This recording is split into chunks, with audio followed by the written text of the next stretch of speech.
A principled approach to the Ukraine and Russia crisis. That's how Sergey Lavrov, the Foreign Affairs Minister of Russia, described South Africa's view of the war or the conflict in Ukraine as he visited South Africa this week and held bilateral talks with Doctor Naledi Pandor, the Minister for International Relations and Cooperation. But in the same week, South Africa, as you see there, continues to host and hold talks with leaders from the opposite side of the geopolitical landscape, with SA Finance Minister Enoch today having met with U.S. Secretary of Treasury Janet Yellen. So we're asking this morning, where do these talks leave South Africa as it continues its balancing act and the role that it plays in global politics? To answer that, we are joined by Professor John Stremlau, the Professor of International Relations at Wits University. Prof, good morning to you, and thank you so much for giving us your time. Thank you. I think it's been a very busy week for foreign affairs, certainly in South Africa. And I want to already jump into what we've just seen in that press briefing there, where we know that the African National Congress is having this induction of its leadership and its NEC. And then we hear that the Treasury Secretary of the U.S. is going to be at Esalen Park as well as she meets with the president. I mean, what does that say about the U.S.'s relationship, not just with South Africa, but certainly with the party that is the African National Congress? You raise a very interesting question, which we have debated lively our local ANC branch, Jeanette Schoon, in the 87th district here. And, that's foreign affairs. But the real debate is going on in local affairs, that all politics is local. And while I like to specialize in foreign relations, right now the U.S. is in a near constitutional crisis. The polarization that brought Donald Trump to power, the racism that was behind that, and racist reaction. And the Democrats are trying to engage in practical ways with Africa to show that America still has, and they as a party have, enormous domestic constituency of importance to them in the African American community and in the non-white community. And the South Africans are in a similar crisis. Foreign affairs, it takes a back seat, frankly.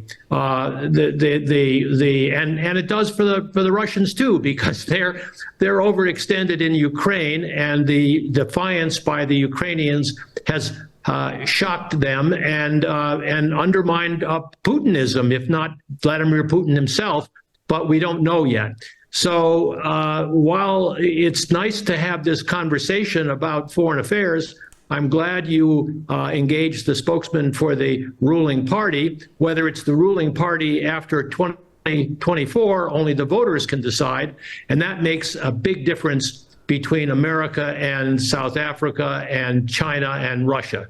Yeah, I think I want to talk a little bit about the comparison that we saw with these two big meetings that are taking place for South Africa, where international bilateral agreements or discussions are taking place. At the beginning of this week, Foreign Affairs Minister for Russia, Sergey Lavrov, having sat down with Naledi Pandor, seemingly though a much more packed itinerary for the U.S. Secretary of Treasury. Is that a fair comparison to make? I mean, you're seeing the U.S. Secretary for Treasury meeting with Enoch, the Finance Minister, the President, which we certainly didn't see happening with the Foreign Affairs Minister of Russia, even attending this NEC induction. In fact, even being taken to coal communities to go and talk about just energy transitions. Is that a fair comparison?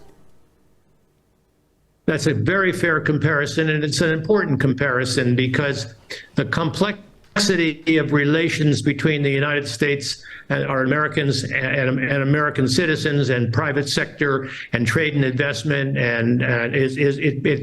it is nothing comparable in the South African-Russian relationship, even though I know the history of the ANC's support from the Soviet Union then. And at the same time, it is emblematic of what is going on. Yellen did yesterday was to announce, along with their South African counterparts, a joint agreement look into poaching. Poaching is a real practical problem. She will be discussing the future of this big $8.5 billion lead package that the Europeans and the Americans have put together on sustainable energy. Now we know that 10 times that is going to be needed somehow, and yet South Africa is teetering on the verge of bankruptcy because of the revelations of the that have brought Eskom to. So the way in which the U.S. and South Africa engage, assuming that the Democrats stay in power in the U.S., is going to be very pragmatic and very important on energy, on public health, on education, on economic development, trade, and investment. Yeah, I want to talk a little bit about we'll come back to the U.S. because I think there's still a lot to be discussed there. But let's talk a little bit about what we saw coming out of this week where Russia is concerned.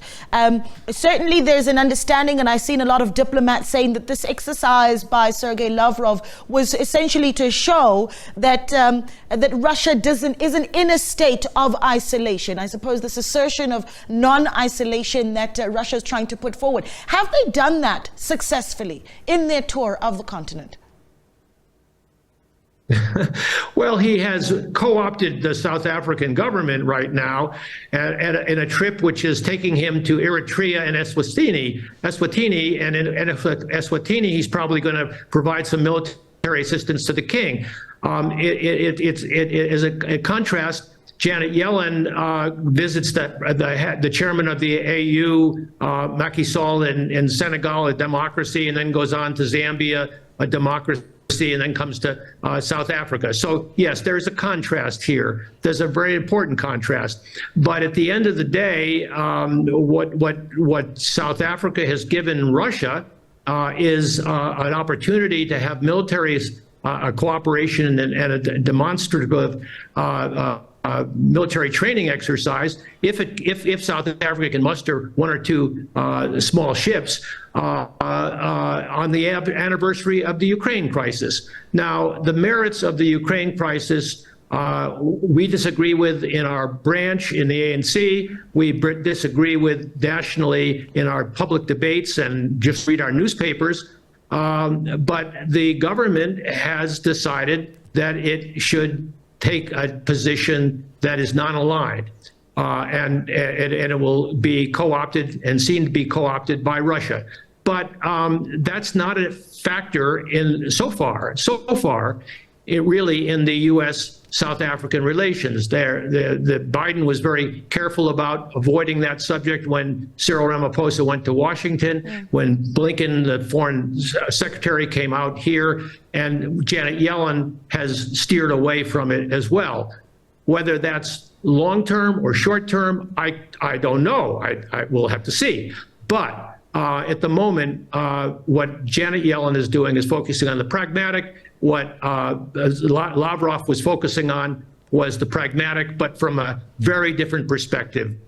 Russia is isolated internationally, clearly, and is being beaten by the Ukrainian resistance with the assistance, after they showed that resistance from NATO powers, including a wide range of South Africa's most important trading partners in the European Union. Yeah, let's talk a little bit about how the leadership of South Africa is, I suppose, helping the country to really walk that tightrope and manage that balancing act between relations between Russia and a country like the United States of America. We keep running these visuals of Janet Yellen as she visits various parts of the country, and our leadership as well this week. Obviously, and I talked about this earlier, a packed itinerary. And then when Sergey Lavrov was in the country, some reports about discussions around, on the anniversary of the Ukraine invasion, a joint military exercise between Russia and South Africa. How do you then, I suppose, look at how it says South Africa's managing that balancing act? Where do you rate how well we're doing?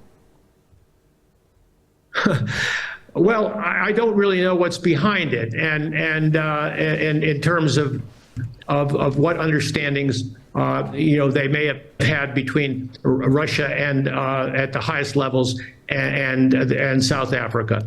Let us not forget that under Jacob Zuma there was a over R1 trillion nuclear deal done with Rosatom, the energy company that is Putin has a vested interest in.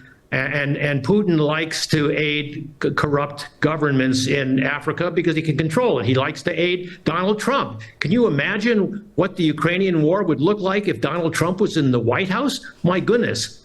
So, we just don't know enough. And maybe people like you and other media journalists will bring this to light eventually. But for now, scholars like myself have to look at the fundamentals, and the fundamentals on global order really are, on the one hand, being played out in Ukraine, and on the other hand, are being played out in the Yellen visit with regard to the real problems that are confronting Africa, the collateral damage from the Ukrainian war in terms of hunger and grain is another problem, but the overarching concern with climate change, with energy supplies, with trade and investment, with education are very real. As Cyril Ramaphosa reminds us, inequality, poverty, unemployment is afflicting the majority of South Africa's citizens right now, and this is still a democracy